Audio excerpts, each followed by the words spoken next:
जी student, last class के अंदर हमने लिनक्स की कुछ कमांड्स डिस्कस की थी। वहाँ पे हमने कुछ बेसिक कमांड डिस्कस की थी और उसके अलावा हमने ये पढ़ा था कि अगर हम कोई फाइल बनाना चाहते हैं तो फाइल के लिए कौन कौन सी कमांड होती हैं। तो फाइल के लिए हमने दो कमांड पढ़ी थी कि हम कैट के थ्रू किस तरह फाइल बना सकते हैं अपनी, और हम वी या विम की मदद से किस तरह अपनी फाइल्स को क्रिएट कर सकते हैं। ठीक है, तो आज हम पढ़ेंगे कि अगर हम इसके अलावा कुछ कमांड होती हैं कि अगर हम टच की मदद से कमांड बनाना चाहें, कोई अपनी फाइल बनाना चाहें सॉरी, तो वो किस तरह बना सकते हैं। तो टच कमांड भी होती है और एक हमारे पास एक और कमांड होती है, नैनो कमांड भी होती है। ये भी आज हम डिस्कस करेंगे। ठीक है, जो वी होता है या जो नैनो होता है, ये आपके पास एडिटर होते हैं। ये आपको एडिटर प्रोवाइड करवाते हैं जहाँ पे आप जाके फाइल को एडिट कर सकते हो, फाइल बना सकते हो, क्रिएट कर सकते हो। लेकिन जो टच होता है, ये आपको हेल्प करता है अगर आपने कोई एम्प्टी फाइल्स क्रिएट करनी है। ठीक है, अगर आपने कोई एम्प्टी फाइल्स क्रिएट करनी है तो टच कमांड आपकी वहाँ पे हेल्प करता है। जिस तरह हम कैट करते हैं तो कैट के अंदर वो हमें कहता है कि आप लिख लो जो भी हमें लिखना है फाइल के अंदर, तो वहाँ पे हम लिख लेते हैं, राइट कर लेते हैं। बट टच के अंदर आपको कोई ऐसा ऑप्शन नजर नहीं आता। ठीक है भाइयों, तो यहाँ पे देखें इसको हम, अगर मैं यहाँ पे सबसे पहले हमने कहा था कि सबसे पहले हम क्या करेंगे, रूट यूजर बन जाएंगे। रूट यूजर क्यों बनेंगे? क्योंकि अगर यहाँ पे मैं कुछ काम करूंगा, लाइक मैं इसको करता हूँ ls, तो मुझे कह रहा है आपके पास ये कुछ फोल्डर्स वगैरह हैं। ठीक है, और अगर मैं यहाँ पे कुछ काम करने की कोशिश करूंगा, लाइक मैं इसको कहता हूँ ऐप इंस्टॉल वाचर 2 कर दो मेरे पास। ठीक है, तो उसने मुझे क्या कर दिया, मुझे एरर दे रहा है। क्या एरर दे रहा है? मुझे कह रहा है परमिशन डिनाइड दे रहा है मुझे। ठीक है, मतलब मेरे पास परमिशन ही नहीं है कि मैं ये काम कर सकूँ अपने सिस्टम के ऊपर। तो मुझे यहाँ पे क्या भी रहा है कि आर यू रूट, क्या आप रूट यूजर हैं? मैं रूट यूजर नहीं हूँ, इसलिए मुझे उसने एरर दी है। तो मुझे क्या करना पड़ेगा, पहले रूट यूजर बनना पड़ेगा। तो रूट यूजर करने के लिए क्या करना पड़ता है, सूडो सूट कमांड होती है, मैंने कल पढ़ा था। उसके बाद यहाँ पे पासवर्ड लगा देते हैं। अगर आप लैब के अंदर परफॉर्म करोगे तो आपसे पासवर्ड नहीं मांगेगा, क्योंकि मैंने इसको इंस्टॉल किया तो मैंने यहाँ पे पासवर्ड अपना लगाया हुआ। ls कर दिया, तो हम जब भी कोई काम करते हैं मोस्ट ऑफ कहाँ पे जा करते हैं, होम डायरेक्टरी के अंदर जा करते हैं। तो हम हमेशा ये पे काम करेंगे, फाइल बनानी है या फिर फोल्डर वगैरह क्रिएट करनी है, होम के अंदर हम चले जाते हैं, सीडी होम पे जाते हैं। ls करते हैं, मेरे पास कुछ भी नहीं है, मेरी होम डायरेक्टरी जो है वो एम्प्टी है। अब यहाँ पे कुछ फाइल्स क्रिएट कर लेते हैं। अगर आपने कोई एम्प्टी फाइल्स क्रिएट करनी है वो किस तरह करते हैं, तो वो हमने कमांड पढ़ी टच की मदद से। टच, और यहाँ पे लिख देता हूँ फाइल 1। ठीक है, देखो मैंने टच में फाइल क्रिएट की, एम्प्टी है, उसमें कुछ भी नहीं लिखा है। ls करता हूँ तो फाइल 1 क्रिएट हो गया है। तो अगर उसका कंटेंट देखना है तो वो किस तरह देखते हैं हम, हमने कल पढ़ा था। अगर हम किसी फाइल का कंटेंट देखना चाहते हैं तो वो किस तरह देखते हैं, उसके लिए कमांड क्या होती है, आप में से मुझे कोई बता दो। सर कैट की कौन से? बिल्कुल, कि हमने अगर किसी फाइल का कंटेंट चेक करना है तो वहाँ पे कमांड चलाएंगे कैट, और यहाँ पे कोई ग्रेटर साइन नहीं डालेंगे। सिर्फ कंटेंट अगर चेक करना हो तो सिंपली कैट और उस फाइल का नाम यहाँ पे लिख देंगे। तो उसमें मुझे कुछ भी शो नहीं किया। क्यों शो नहीं किया? क्योंकि मेरी एम्प्टी फाइल है, इसका कुछ लिखा नहीं हुआ मैंने। ठीक है, तो लिखने के लिए क्या करना पड़ेगा, आप वी का यूज कर सकते हैं, क्या वी का यूज कर लें या नैनो का यूज कर लें। तो आपको यहाँ पे क्या, आप यहाँ पे कुछ भी लिख सकते हैं। तो हमने कल डिस्कस किया था कि जब हम वी के थ्रू कोई काम करते हैं अपनी फाइल्स के ऊपर, तो हम जब भी फर्स्ट टाइम उसके फाइल के अंदर आते हैं तो we are unable to write anything. तो क्या करना पड़ेगा, सबसे पहले आई प्रेस करना पड़ेगा। जैसे मैं आई प्रेस करूंगा, आप मुझे परमिशन देगा, अब यहाँ पे कुछ ना कुछ चीज लिख लें, मुझे अलाउ कर देगा। तो इसमें हम लिखते हैं, सिंपली कुछ लिख देते हैं, हेलो वर्ल्ड लिख देते हैं, हेलो वर्ल्ड। ठीक है, यहाँ मैंने कुछ लिख दिया। अब बाहर आने के लिए क्या करना पड़ेगा, बाहर आने के लिए मुझे क्या, escape प्रेस करना पड़ेगा।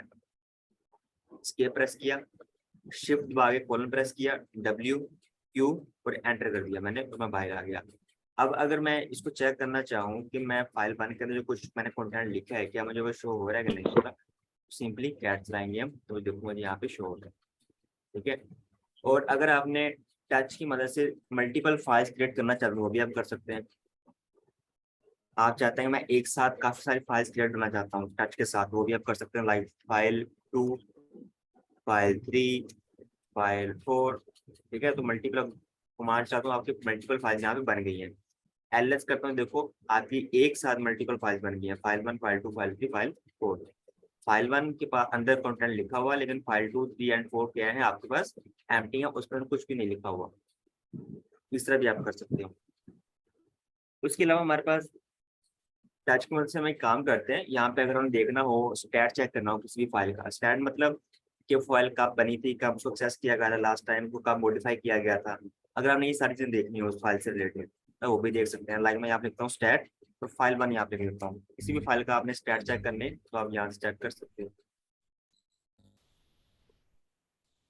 ठीक है भाइयों, तो यहाँ से मैं इसको एंटर करता हूँ। स्टैट लिखना है अपने फाइल, जिस फाइल का भी आपने स्टैट चेक करने है, प्रॉपर्टीज वगैरह चेक करनी, तो आप यहाँ से उसको चेक कर सकते हो। तो ये देखो मैंने जैसे इसको यहाँ पे स्टैट फाइल बंद किया, तो मुझे कह रहा है कि आपका ये देखें कि आपकी जो है ना ये एक्सेस कब किया गया लास्ट टाइम, ये उसका टाइम आ रहा है, एक्सेस टाइम आ रहा है, और ये उसका मॉडिफाई टाइम आ रहा है।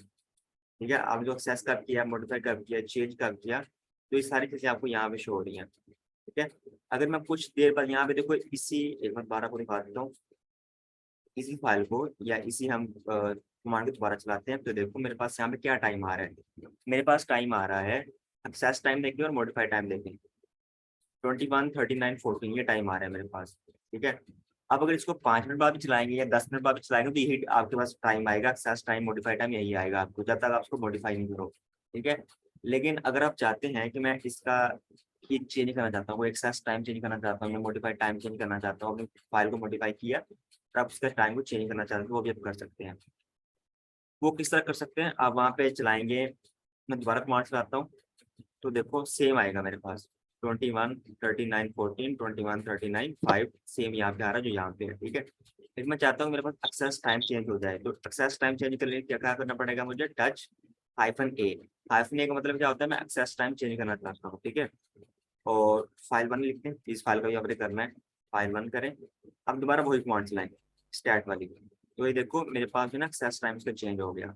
लास्ट टाइम मैंने एक्सेस यहाँ पे किया था इस टाइम के ऊपर, पर अब जो उसका लेटेस्ट टाइम है वो ये वाला आ रहा है मेरे पास, मैंने अब एक्सेस किया है उसको। मॉडिफाइड टाइम उसका सेम है, 39, 21, 39, 5, 21, 39, 5। अगर आप इसको भी चेंज करना चाहते हैं तो वो भी टच की मदद से करेंगे।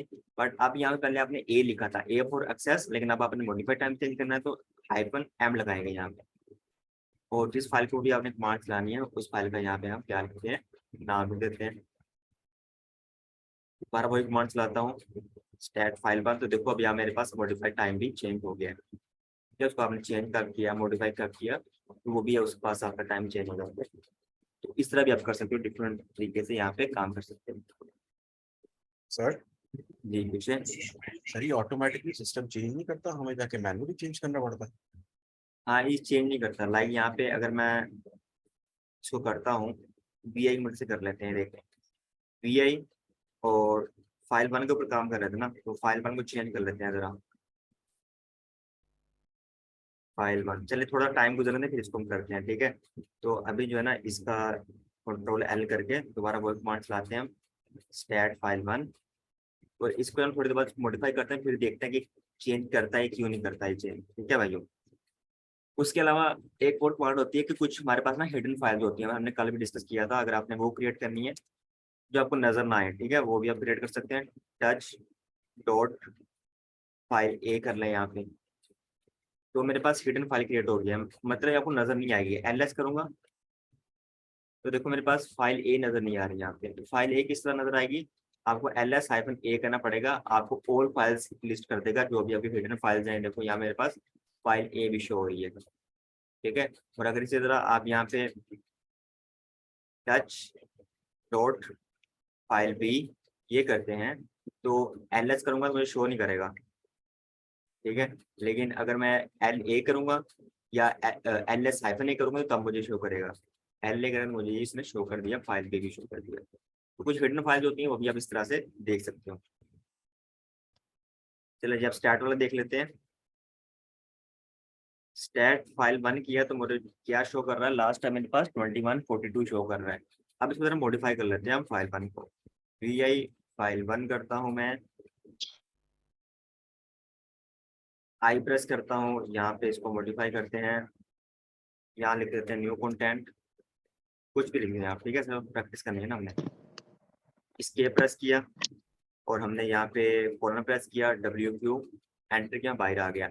अब दोबारा अगर मैं ये कमांड चलाता हूँ तो मुझे क्या शो करेगा, ये देखो मॉडिफाइड टाइम 21:44 है, तो चेंज हो गया है, ठीक है, उसका टाइम क्या हुआ है, चेंज हो गया, एक्सेस टाइम भी चेंज हो गया, मॉडिफाइड टाइम भी चेंज हो गया, आपने फाइल को चेंज करके वो भी चेंज हो गया। बट अगर आप उसको खुद से करना चाहते हो, एक्सप्लिसिटली मैनुअली करना चाहते हो, तो उसके लिए आप टच-a या टच-m की मदद से कर सकते हो, ठीक है। अब जब भी फाइल को एक्सेस करोगे या चेंज करोगे तो उसका टाइम चेंज हो जाएगा, बट अगर आप उसको खुद से भी करना चाहें तो हमारे पास जो कमांड होती है टच-a वाली, तो उससे भी आप कर सकते हो। -a कब लगाना है आपने, जब आपने एक्सेस टाइम चेंज करना है, और -b आपने कब लगाना है, और -m कब लगाना है, जब आपने उसका मॉडिफाइड टाइम चेंज करना है, ठीक है भाइयों। तो ये हमारे पास थी कुछ कमांड्स, इसमें हमने टच कमांड पढ़ा, टच को हमने टेल में पढ़ लिया। अब एक होती है, हमने लास्ट कमांड एलएस करते हैं तो हमारे पास कितनी फाइल बनी है, फाइल बनी है। अब एक और फाइल बना लेते हैं, उसको हम कह लेते हैं नैनो की मदद से। एक नैनो भी होता है एडिटर, इसको भी हम मोस्टली यूज प्लस नहीं करते, हमारा विम को यूज करते हैं मोस्टली, बट नैनो भी एडिटर होता है, इसको भी यूज कर लेते हैं नैनो। तो यहाँ पे अगर कोई फाइल बनाना चाहें आप, न्यू फाइल कर लेते हैं इसको, न्यू फाइल, तो आप इससे भी क्रिएट कर सकते हो। यहाँ पे आपको जिस तरह हम विम की मदद से कोई फाइल बनाते हैं, तो वीआई की मदद से फाइल बनाने के लिए हमें क्या करना पड़ता है, आई प्रेस करना पड़ता है। लेकिन यहाँ पे आपको आई प्रेस नहीं करना पड़ेगा, आप सिंपली इसके अंदर जैसे ही आओगे, आप फाइल ओपन होगी, एडिटर ओपन होगा, आप यहाँ पे कुछ भी लिख सकते हो, ठीक है, आपने लिखा, कुछ भी आपने लिखा यहाँ पे, ठीक है। अब यहाँ से एग्जिट कैसे करना है, एग्जिट करने के लिए आपको जिस तरह हम कैट के अंदर लिखते हैं, कैट के अंदर आपको एग्जिट करने के लिए कंट्रोल-D लगाना पड़ता है। इसी तरह विम से अगर आपने बाहर निकलना है तो वहां पे आपको escape :W प्रेस करना पड़ता है। लेकिन अगर आपने नैनो से बाहर निकलना है तो आपको कंट्रोल-X लगाना पड़ेगा, कंट्रोल-X करेंगे वो आपसे करेगा आपने इसको सेव करना है या नहीं, आपने ये जो चीजों को सेव किया हुआ है या आपने इसको चेंज करना है या नहीं, ठीक है। मैं इसको कहता हूँ यस, चेंज कर दो, एंटर करता हूँ, बाहर आ गया। अगर मैं कैट की मदद से न्यू फाइल का कंटेंट देखता हूँ तो मुझे क्या देख रहा है, वो सारी चीजें शो कर रहा है। अब दोबारा उसके अंदर चलते हैं नैनो की मदद से, ठीक है। तो यहाँ मैं कुछ कंटेंट जो है ना वो उसको मैं डिलीट कर देता हूँ, ये वाला, कुछ लाइंस मैंने 3 लाइंस मैंने यहाँ पे डिलीट कर दी। कंट्रोल-X किया, वो कह रहा है आप इसको चेंज करना चाहते हैं, नहीं करना चाहते, मैं इसको नो करता हूँ, एंटर किया मैंने, दोबारा इसके कैट की मदद से कमांड चेक करते हैं, देखो उसने मेरा जो है ना सेव नहीं किया, जो मैंने चेंज किए थे उसके अंदर, उसको उसने चेंज नहीं किया, डिलीट नहीं किया, मेरे फाइल वैसी पड़ी है। अगर दोबारा आप देखना चाहें तो उसके अंदर जा सकते हैं, तो देखो सारा कुछ मेरे पास वैसे पड़ा हुआ है। हाँ, लेकिन अब अगर मैं इसको देखना चाहूँ, डिलीट कर दूँ, वाकई में ये देखिए 3 लाइन को डिलीट कर दिया, कंट्रोल-X किया, यस कर दिया, वाई प्रेस कर दिया मैंने, एंटर किया। अब अगर कैट की मदद से देखेंगे तो क्या होगा, आपको सिर्फ एक लाइन ही नजर आएगी, क्यों, क्योंकि मैंने उसको सेव चेंजेस कर दिए थे। जैसे आप कंट्रोल-X करते हैं तो आपसे पूछता है कि आपने जो चेंजेस किए हैं कि आप उसको सेव करना चाहते हैं, नहीं करना चाहते, तो आपको उसको वहां पे बताना पड़ता है। हमने कल पढ़ा था, यहाँ तक हमने कंप्लीट होगा, अगर हम फाइल के ऊपर काम करना चाहते हैं और फाइल बनाना चाहते हैं तो उसके लिए हमारे पास टच कमांड होती है, नैनो कमांड होती है, विम होता है और कैट होता है, उसकी मदद से आप कर सकते हो।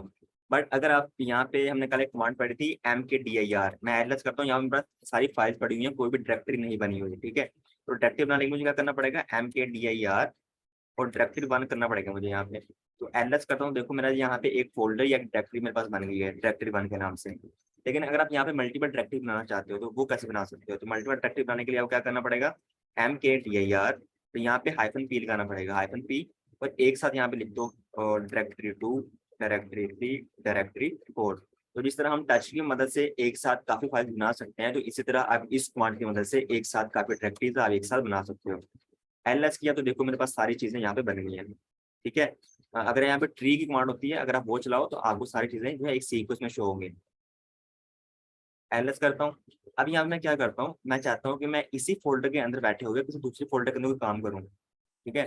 तो वो मैं किस तरह कर सकता हूँ, तो उसके लिए अब क्या करना पड़ता है, अगर आपने फर्ज कर लिया डायरेक्टरी 1 के अंदर कोई फाइल बनानी है या कोई उसके अंदर कोई डायरेक्टरी बनानी है, तो आप क्या करें, यहाँ पे mkdir और यहाँ पे -p लिखें। -p लिख के यहाँ पे लिखें डायरेक्टरी 1, उसके अंदर जाके आप बना दें डायरेक्टरी 2, और उसके अंदर जाके बना दें डायरेक्टरी, सॉरी वो तो पहले बनी हुई है ना, डायरेक्टरी 1 और डायरेक्टरी 2 और डायरेक्टरी 3। ठीक है, मैं इसको क्या कह रहा हूँ कि एम डायरेक्टरी बना दो, डायरेक्टरी 1 के अंदर जाओ, उसके अंदर आपने क्या बनानी है, डायरेक्टरी A, B और C बनानी है आपने। ठीक है, तो मैं यहाँ पे इसको एंटर करता हूँ। तो उसने क्या किया, डायरेक्टरी 1 के अंदर डायरेक्टरी A बना दी, डायरेक्टरी A के अंदर डायरेक्टरी B बना दी, और डायरेक्टरी B के अंदर डायरेक्टरी C बना दी होगी। कैसे पता चलेगा, यहाँ पे आप 3 कमांड्स लाएं, तो ये देखो डायरेक्टरी 1 के अंदर क्या बना दी, डायरेक्टरी A के अंदर डायरेक्टरी B और उसके अंदर डायरेक्टरी C बना दी है। ठीक है, तो अब इस तरह अगर हायरार्की चेक करनी हो अपने फोल्डर्स और फाइल्स की, तो आप इस तरह भी चेक कर सकते हो। अब अगर मैं जाता हूँ डायरेक्टरी 2 के अंदर, CD डायरेक्टरी 2 के अंदर मैं जाता हूँ, एलएस का तो यहाँ पे पास कुछ नहीं है। मैं ये चाहता हूँ कि अभी मैं कहाँ पे हूँ, डायरेक्टरी 2 के अंदर हूँ, लेकिन जो होम है इसके अंदर ना कुछ फाइल मैं डिलीट करना चाहता हूँ। मैं चाहता हूँ मैं इस फोल्डर से बैठ के कोई दूसरे फोल्डर के अंदर कोई काम करूँ। तो वो आप किस तरह कर सकते हैं, एक तो ये है कि आप CD करके बाहर आ जाओ और यहाँ पे कोई काम परफॉर्म कर लो। लेकिन अगर आपने उसी फोल्डर के अंदर बैठ के कोई काम करना है, तो फिर कैसे करेंगे आप। डायरेक्टरी 2 के अंदर चला जाता हूँ, एलएस करता हूँ, देखो आप वो कैसे करेंगे। मैं उसको कहता हूँ भाई रिमूव कर दो। रिमूव आपने क्या करना है, आप सबसे पहले जाएं रूट यूजर के अंदर। ठीक है, मैं आपको दिखा देता हूँ। मैं कहता हूँ एलएस रूट। मैं उसको देखो मैं कहाँ बैठा हूँ, डायरेक्टरी 2 के अंदर। डायरेक्टरी 2 के अंदर मेरे पास कोई फाइल या फोल्डर नहीं है, लेकिन उसको मैंने कहा कि लिस्ट करो कौन कौन से फाइल या फोल्डर जो रूट के अंदर पड़े हुए हैं, जो रूट डायरेक्टरी के अंदर पड़े हुए हैं, तो मुझे सारे शो करती है। लेकिन मैं लोकेशन का है, PWD चेक कर लो मेरी लोकेशन कहाँ पे, डायरेक्टरी 2 के अंदर बैठा हुआ हूँ भाई। और मैं फोल्डर किसके देख पा रहा हूँ, रूट यूजर के फोल्डर देख पा रहा हूँ। ठीक है, और अगर मैं यहाँ पे सिर्फ एलएस करूंगा मुझे कुछ शो नहीं करेगा, एलएस रूट करूंगा तो मुझे शो करेगा कि मुझे उस फोल्डर की मुझे सारी फाइल वगैरह दिखाओ। ठीक है भाइयों, तो अगर मैं इसको कहता हूँ कि आप ऐसा करो, आप जो है ना रिमूव कर दो। क्या रिमूव करना है आपने, रिमूव आप ये करो कि आप रूट के अंदर जाओ, रूट के अंदर आपके पास एक फोल्डर बना होगा होम। होम के अंदर जाके आपके पास ना कुछ फाइल्स पड़ी होंगी। फाइल्स कौन सी पड़ी हैं आपके पास, फाइल 1, सॉरी फाइल 1 पड़ी है, इसको डिलीट कर दो। ठीक है, और फाइल 2 को भी करना चाहो भी आप कर सकते हैं। अच्छा वो कह रहा है यहाँ पे दोबारा चलाते हैं, फाइल 2 आई थिंक नहीं है वहाँ पे हमारे पास। चलो क्या कह रहा है मुझे यहाँ पे, can not remove home is a directory, no such file or directory. तो आई थिंक पड़ी हुई है, मैं दोबारा जाकर चेक करता हूँ, एनलेस करता हूँ। तो यहाँ मेरे पास क्या पड़ा हुआ है, फाइल 1 पड़ा हुआ है, फाइल 2 पड़ा हुआ है, फाइल 3, फाइल 4, न्यू फाइल पड़ी हुई है। ठीक है, होम के अंदर जाकर ठीक है दोबारा चला लेते हैं इसको, एनलेस किया। अब मैं कहाँ पे जाता हूँ, डायरेक्टरी 2 के अंदर चला जाता हूँ, CD डायरेक्टरी 2 करता हूँ मैं, एनलेस किया, मेरे पास कुछ भी नहीं है। उसका कहता हूँ भाई क्या करो, रिमूव कर दो। कहाँ पे जाना है, रूट के अंदर जाना है। ठीक है, वहाँ पे होम में, ठीक है, और होम के अंदर जो है ना आपके पास एक फाइल 1 पड़ी हुई है, उसको रिमूव कर दो। ठीक है, तो ये क्या करके इसको रिमूव करना चाहिए, लेकिन ये रिमूव नहीं कर रहा। 1 मिनट,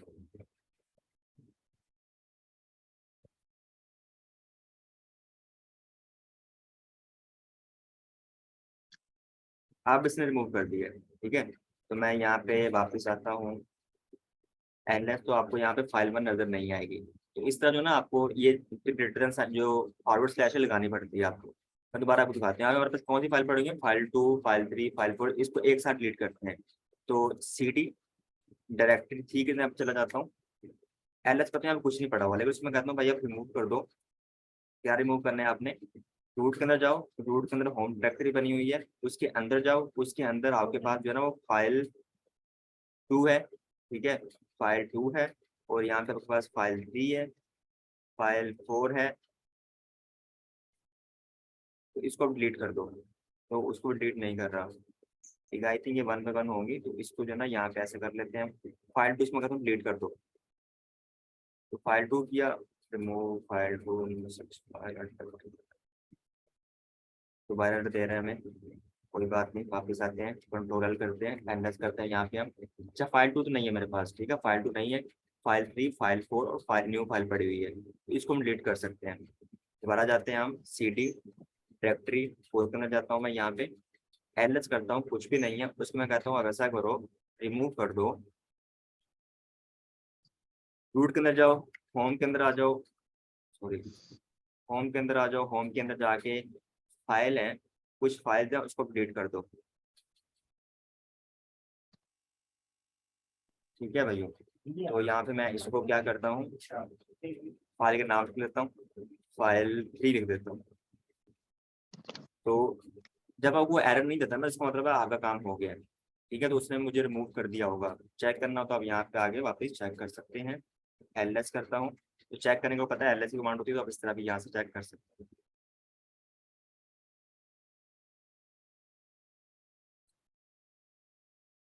हमारे पास एक और कमांड होती है जिसमें हम जो ना एक एको कमांड होती है, ठीक है, उसमें हम क्या करते हैं कि अगर आपने कोई चीज प्रिंट करवानी है, जिस तरह हम पाइथन पढ़ते हैं, पाइथन के अंदर हम करते हैं प्रिंट करवाते हैं, उसको प्रिंट लिखते हैं। तो प्रिंट लिखने से क्या होता है कि हम उसके अंदर जो भी लिखते हैं प्रिंट, और अगर यहाँ मैं कुछ लिखता हूँ कि भाई हेलो, ये लिख देता हूँ, ठीक है, हेलो करूंगा तो मुझे जो है ना वो प्रिंट कर देगा मुझे, मेरे स्क्रीन के ऊपर मुझे प्रिंट कर देगा पाइथन के अंदर। इसी तरह अगर आप C++ कर रहे हो तो वहाँ पे एक होती है सी आउट के नाम से, आपको कोई भी चीज़ प्रिंट करवानी है तो आप सी आउट करते हो। इसी तरह लिनक्स के अंदर आपने कोई चीज़ प्रिंट करवानी है, तो प्रिंट करवाने के लिए क्या करना पड़ता है, यहाँ पे आपको एक कमांड होती है एको कमांड, ये चलानी पड़ती है। एको से क्या होता है, अब फर्स्ट को यहाँ मैं कुछ भी लिख देता हूँ, यहाँ मैं लिखता हूँ हेलो वर्ल्ड, और मैं यहाँ पे एंटर करता हूँ, मुझे जो ना जो स्पेसिफिक वर्ड होगा वो मुझे यहाँ पे शो करेगा स्क्रीन के ऊपर, तो इसको कहता है प्रिंट करवाना। या अगर आपने किसी चीज़ को कमेंट आउट करना है, लाइक मैं यहाँ पे लिख देता हूँ, लाइक मैं आपको समझा रहा हूँ, ठीक है, यहाँ पे हाउ आर यू, एंटर कर, मुझे कोई भी आउटपुट नहीं देगा। ठीक है, अगर आपने किसी चीज़ को प्रिंट करवाना है स्क्रीन के ऊपर तो आप एको यूज करेंगे, अगर लेकिन अगर आप कोई चीज़ को कमेंट आउट करना चाहते हो, फर्ज कर लो आप यहाँ पे कुछ समझा रहे हो, ठीक है, या कुछ लिख रहे हो यहाँ पे, आप चाहते हो कि उसकी आउटपुट ना आए मुझे, अगर मैं सिंपली यहाँ पे लिखूंगा हाउ आर यू, तो मुझे वो बोलेगा यहाँ इसकी तो कोई कमांड ही नहीं है, वो कह रहे एरर दे देगा मुझे, ठीक है, देखो, या मुझे यहाँ पे कुछ स्क्रीन में स्टक हो जाएगी, उसको ढूंढने लग जाएगा कमांड कहाँ पे है, देखो मुझे एरर दे दी है उसने यहाँ पे। ठीक है भाइयों, लेकिन अगर आप यहाँ पे सिंपली इसके शुरू में लगा देते हो, ये हैश लगा देते हो, हैश लगा के भी आप कुछ भी लिख लो, हेलो हाउ आर यू, ठीक है, ये लिख दो तो आपको कोई भी आउटपुट यहाँ पे शो नहीं करेगा। उसके अलावा एको जो ना वो तो आपको पता चल गया, एको क्या करता है, अगर आप कोई भी चीज प्रिंट आउट करवाना चाहते हो, माई नेम इज अली, आपको स्क्रीन पर आउटपुट शो कर देगा। लेकिन अगर आप एको की मदद से कोई फाइल भी बनाना चाहते हो तो वो भी आपको बना देगा। लाइक किस तरह, जिस तरह हम कैट के अंदर कर देते हैं हेलो, और सॉरी एको करना है आपने, और यहाँ पे आप उसको बता रहे हो कि भाई आपने यहाँ पे क्या करना है, अ, ये वाला, उसके बाद आपने यहाँ पे लिखना है दिस इज माई फाइल 1, और यहाँ पे आप ये कर दोगे। और इसी तरह जिस तरह हम कैट के अंदर करते थे ग्रेटर देन साइन यूज करते थे, ग्रेटर देन साइन यूज करो तो यहाँ पे फाइल 1 लिख दो। मैं उसको ये कह रहा हूँ कि भाई ये जो मैंने कंटेंट लिखा हुआ दिस इज माई फाइल 1, उसको फाइल 1 क्रिएट करो, उसके अंदर जाके पेस्ट कर दो, या ऐड कर दो कंटेंट को, मैंने एंटर किया, एलएस किया, तो मेरी अब यहाँ पे फाइल 1 भी बन चुकी होगी, फाइल 1 बन चुकी है। अगर आपने इसका कंटेंट देखना हो तो कैट की मदद देख सकते हैं, कैट फाइल 1 किया मैंने, तो देखो यहाँ पे मुझे शो हो रहा है दिस इज माई फाइल 1। ठीक है भाई, और इसी तरह अगर आप इसको सेम वही कॉन्सेप्ट है ओवरराइड का, अगर इसको ओवरराइड करना चाहते हैं तो किस तरह करेंगे, एको, और यहाँ पे this is my new content है मेरा ये, मैंने इसको लिख के कह रही है मेरा न्यू कंटेंट है, इसको मैंने यहाँ पे क्लोज कर दिया। अगर आप इसको यहाँ पे सिंपल ग्रेटर देन साइन, सिर्फ एक ग्रेटर देन साइन यूज करोगे तो आपको ओवरराइड कर देगा, ठीक है, लेकिन अगर आप इसको जो है ना वो ग्रेटर देन डबल यूज करोगे तो आपको फाइल को ओवरराइड नहीं करेगा। फाइल 1 करता हूँ मैं यहाँ पे, तो अब मैं अगर कैट की वजह से फाइल 1 का कंटेंट देखना चाहूँ तो मुझे क्या शो करेगा, this is my file 1, this is my new content. ठीक है, लेकिन अगर आप यहाँ पे फट को ये कमांड चला लेते हैं और यहाँ पे मैं यहाँ पे एक सिंगल ग्रेटर साइन यूज करता हूँ तो ये ओवरराइड कर देगा, दिस इज माई, लिख देता हूँ old content, old content, enter करने में मेरे पास जो पुराना कंटेंट होगा वो रिमूव हो चुका होगा। कैसे पता चलेगा? आप यहाँ पे चलाएं तो देखो मेरे पास ओल्ड कंटेंट क्या हो गया, रिमूव हो गया यहाँ।